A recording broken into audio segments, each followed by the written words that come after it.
mas marami ang kampi sa atin kesa kalaban natin. Sa maraming problema, mas maraming grasya ang Diyos. Kaya kapatid, maniwala ka. Kung napapaligiran ka ng maraming problema, yung problema mo ay mas napapaligiran ng maraming grasya. Nakahandang ipagtanggol at tulungan ka. Huwag ka lang susuko sa problema. Tanong, sa pelikulang Pilipino, yung typical na pelikulang Pilipino, usually, kapag may eksena, ang mga gumaganap na pulis, halimbawa, meron silang kriminal o suspect na huhulihin. At syempre, kapag sila ay on time dumating, kasi madalas hindi on time huli na kung dumating So kung on time na nandun sila at meron silang suspect o kriminal na huhulihin, at marami sila, ano ang karaniwang linya nila sa pelikula? Yun at yun din ang sinasabi nila. Sumuko ka na! Napapaligiran ka na namin! Di ba? Ganon? May megaphone, kaya may echo Na para bang sinasabi ng mga pulis dun sa dadakpin nila, lahat ng exit points, lahat ng pwede mong daanan, covered na namin lahat sila. So wala ka ng choice kundi ang sumuko na lang talaga. Tanong uli, ito rin nga kaya ang dapat nating maramdaman kapag pakiramdam natin, napapaligiran tayo ng maraming mga problema. Wala na ba tayong choice kundi ang sumuko na lang talaga? Wag naman sana. At yan ang isa sa mga gustong sabihin sa atin ng ating mga pagbasa. Sa ating unang pagbasa ay nakita natin kung papaanong nalagay sa kanyang kalagayan si Prophet Jeremiah. Susun-suson, kabi-kabila ang oposisyon laban sa kanya. In fact, sabi niya kahit ang mga matatalik niyang kaibigan ay nag-iisip na ng masama laban sa kanya. Pero sumuko ba siya? Hindi. Dahil ang Diyos ay kakampi niya. Sa ating ebanghelyo, pinapakita rin ang tapang ni Kristo. Bagamat parami na ng parami ang mga taong gusto siyang patayin, lumiliit na ang mundo niya. Hindi lang mga pariseo, hindi lang mga eskriba, pati mga ordinaryong tao. Gusto na siyang patayin. Pero umurong ba siya? Niretract ba niya mga sinabi niya? Binawi ba niya? Hindi. Ito nga't sa ebanghelyo, bumalik uli siya sa lugar kung saan delikado rin ang buhay niya. At nangaral uli siya. Bakit? Dahil siyempre, mas alam niya at ramdam niya na ang Diyos ay kakampi niya. Kapag ang Diyos kasi ay kasama at kakampi natin, hindi tayo dehado, liyamado tayo. Hindi tayo minority o minorya. Majority tayo o mayorya. Isang magandang halimbawa, niyan ay sa matandang tipan si Prophet Elisha. Sapagkat isang gabi, habang natutulog sila, ang servant niya, sila lang dalawa sa bahay niya, pinalibutan ng napakaraming sundalo ng kalaban ang kanyang tahanan. Kaya pagdating ng umaga, ang unang nakakita ay ang servant niya. Ako, nalaki ang mga mata, humahangos pumunta sa kanya. Napapaligiran nila tayo. Ang daming mga sundalo, pati mga karwahe at kabayo. Kasi sa matandang dipan, in the olden times, ang simbolo ng kapangyarihan ng hukbo, hindi tangke, hindi kanyon, karwahe, kabayo. Plus, maraming mga sundalo. Napapaligiran nila tayo. Obviously, siya ay nagpapanik. Pero si Prophet Elisha, relax lang. Bakit? Siya kasi si John Wick. Joke. Sikreto ni Prophet Elisha, doon sa sasabihin niya sa servant niya. Sabi ni Prophet Elisha sa servant niya, kang mag-alala, mas marami ang kampi sa atin kesa sa laban sa atin. Pagkatapos noon, ang kanyang servant ay kanyang pinray over, pinanalangin. At ang laman ng kanyang panalangin basically ay ganito. Yahweh, Panginoong Diyos, buksan mo ang mga mata ng servant ko upang siya'y makakita. Pagdakay nakakita o mas nakakita ang servant niya. Alam niyo ang nakita ng servant niya? Totoo, nakita ng servant niya. Napapaligiran pa rin sila ng maraming mga sundalo ng kaaway, pati mga karwahe at karitela at kabayo. Pero nakapaligid naman sa mga kalaban nilang nakapaligid sa kanila, ang mas marami at nag-aapoy pa, ibig sabihin, mas makapangyarihan na hukbo ng kalangitan, pati mga kabayo at karwaheng naglalagablag, nagliliyab, nakahandang ipagtanggol sila. Kaya tama si Prophet Elisha, mas marami ang kampi sa atin kesa kalaban natin. Yun sana ang ating paniwalaan kung nararamdaman nating ang dami nating problema. Romans 5:20, sa maraming pagsuway, mas marami at mas sumasagana ang kagandahang loob ng Diyos.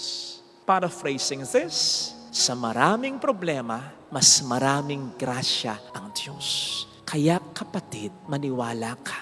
Kung napapaligiran ka ng maraming problema, yung problema mo ay mas napapaligiran ng maraming grasya. Nakahandang ipagtanggol at tulungan ka. Huwag ka lang susuko sa problema.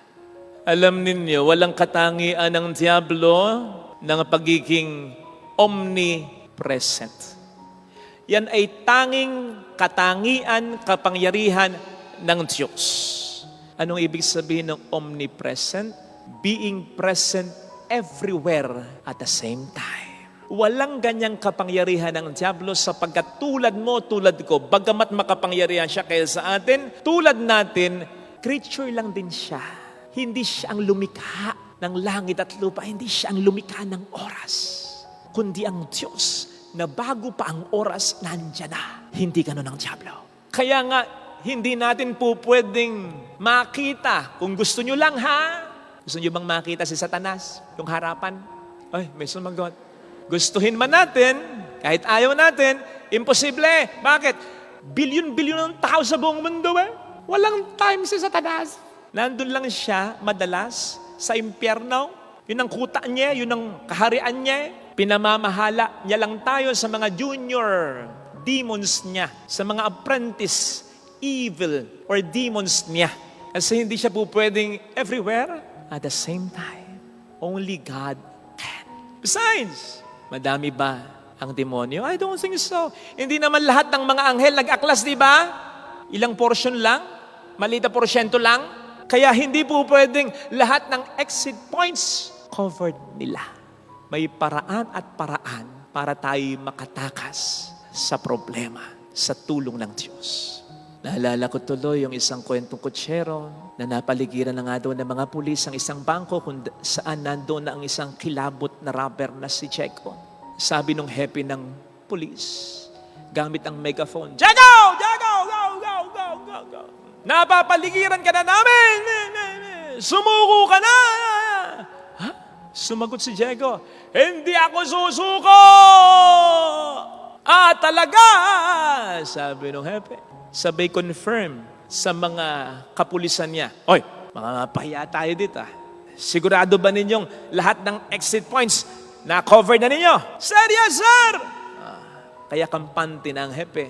Pagkalipas ng isang oras, isang pulis ang nagsabi, Sir, nakatakas si Diego. Ano? Akala ko ba lahat ng exit points na-cover nyo na? At sumagot yung pulis, oo nga po. Pero sa entrance nagdaan. Kwentong kutsero, pero kahit seryosohin pa natin ito as regards pagko-cover ng Diablo. Kapatid, kahit pati entrance, ma-cover ng Diablo, makararaan at makararaan pa rin tayo pagkasama natin si Kristo. Yaan ang diwa ng pinagdiriwang natin. Kaya nga sabi ni San Pablo, kung hindi muling nabuhay si Kristo, tayo ng pinakakawawang tao. Kasi kung hindi muling nabuhay si Kristo, ibig sabihin, lahat covered ng Diablo. Pero dahil muling nabuhay si Kristo, ibig sabihin, hindi lahat covered niya. May paraan sa problema. Yun ngang kamatayan na inakala ng lahat, lalo na ng Diablo, katapusan, nagawa ng Diyos ng paraan, naging simula pa ng buhay na walang hanggan. Anong problema ang hindi natin kayang matakasan. Actually, mali pa nga yung term na ginagamit natin kanina Hindi natin tatakasan ng problema. Kasama ni Kristo, haharapin natin yan. Upang kahit lahat ng exit at entrance points cover na, tayo pa rin ay makaraan. Scripture will tell us, the Lord is our God who goes before us. And when God goes before us, kapatid, kahit bundok pa ang nasa harapan mo, papatagin niya. Makalampas, makaraan, masolve lang ang problema mo. So ang sekreto, maniwala ka kapatid, mas marami tayong kakampi kesa sa kalaban natin. Mas maraming grasya kesa sa problema.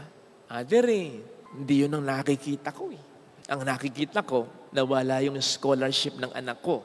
Ang nakikita ko, ayaw pa rin tumino ng asawa ko. Ang nakikita ko, may sakit pa rin ako. Maliwanag na maliwanag yung sinabi sa akin ng doktor, stage 3 cancer ako.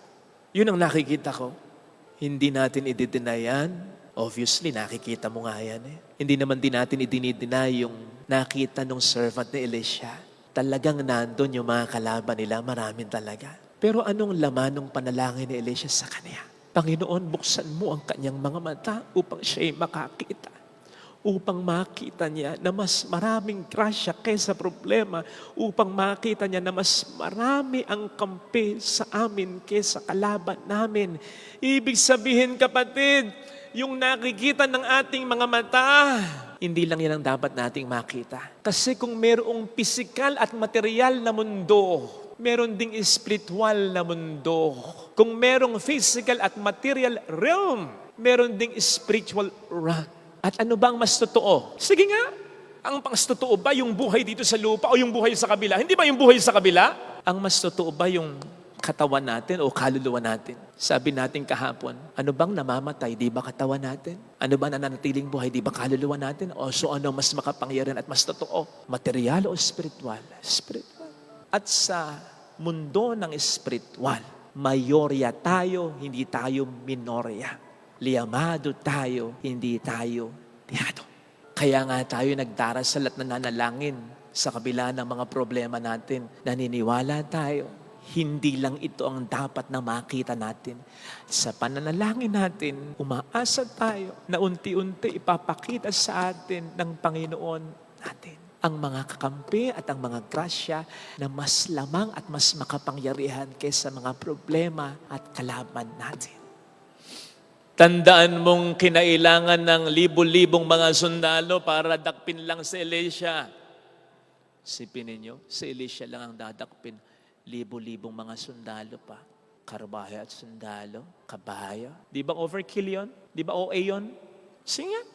Kinailangan din ng napakaraming tao, pati mga kaibigan, para kubkubin si Jeremiah sa ating unang pagbasa. At kinailangan ng demonyo na pag-isahin, i-orchestrate ang lahat ng tao. Hindi lang Hudyo, hindi lang mga Romano, kundi lahat ng kasalanan ng tao para lamang patayin si Kristo. Ganon kasi ang tingin ng demonyo sa isang lingkod ng Diyos. Kanina tinanong kita, gusto mong makita si Satanas? Ayaw mo kasi nakakatakot siya. Maniwala ka kapatid, kung ang buhay mo, sabi ko nga kahapon, ay nakasurrender sa Panginoon, ang demonyo ang siyang nangangatog sa'yo. Ang demonyo ang siyang natatakot sa'yo. Kung kakampi mo at kasama mo si Kristo. Kaya huwag kang matatakot. Matakot ka man, huwag kang padadala sa takot. Malungkot ka man, huwag kang padadala sa lungkot. Kung ikay tunay na nagpapakabuting tao sapagkat kakampi. Kaya nga may kasabihang, you cannot put a good man down. Pinagsasabay-sabay lang ng dyablo. Pinatitindi lang ng dyablo katulad ng ginawa niya kay Job. Ang problema mo, kasi nga sa tingin niya, hindi ka basta-basta. Kasi nga sa tingin niya, malakas na puwersa ka. Kaya lahat gagawin niya para mapapagsak ka at mawalan ka ng pag-asa. Kaya huwag kang maniniwala sa kanya na hindi mo kaya. Kaya mo sa tulong ni Kristo. Huwag kang maniniwala sa kanya na dead end na. Ay, hindi. Yung dead end, starting point lang para kay Kristo. Kaya huwag kang maniniwala Kahit sigawan ka pa niya, napapaligiran ka na ng problema, sumuko ka na, huwag kang susuko. Kasi mas napapalibutan ka ng maraming grasya. Basta't ang Diyos ay kasama mo, hindi mawawala ng paraan. At kahit lahat ng daan, i-covered pa ng demonyo yan, gagawa ang Diyos ng daan sapagkat ang sabi ng Panginoon, ako ang buhay, katotohanan, at daan.